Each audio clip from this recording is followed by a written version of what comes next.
Good afternoon po sa inyo lahat. Magandang hapon po. Ako po si Jimmy Bondok. Sana po una palakpakan natin ang PDP laban.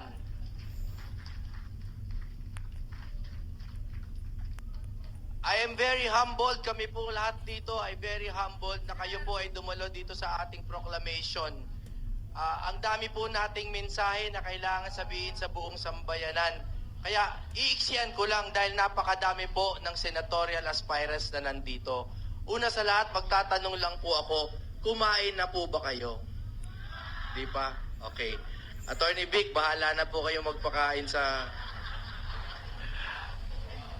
Alam nyo po, sa mga nakaraang buwan, ang dami nating nararamdaman na mga tensyon, mga bangayan at hindi pagkakaunawaan sa ating political leaders.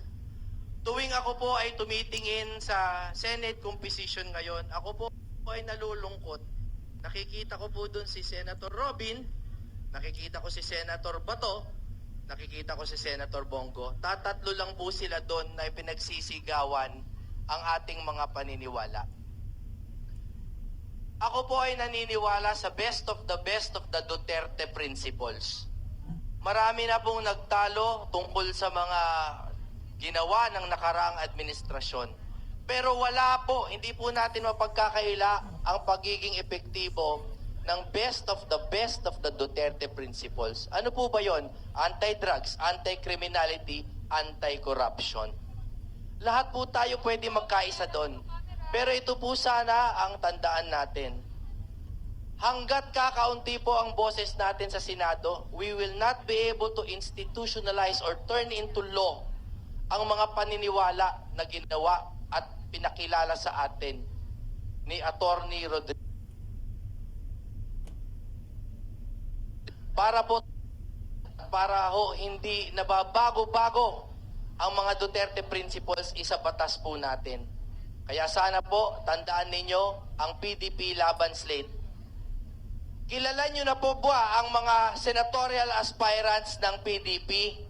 Kilala nyo na ba? Sana po, bukod sa kilalanin ninyo, ipagsigawan nyo po sa ating bayan na itong Duterte slate na ito ay ipaglalaban ang best of the Duterte principles. Mabuhay po kayong lahat. Marami pa po magsasalita. Ako po ay nagpapasalamat lang na kami ay pinuntahan ninyo upang suportahan dito sa proclamation. Let this day be that one day na tayo ay makukuha uli ang ating pamahalaan at maitutuwid ulit ang ating landas bilang bayan. Maraming salamat po.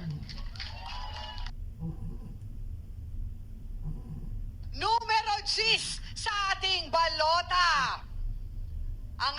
Siyempre, ang ating susunod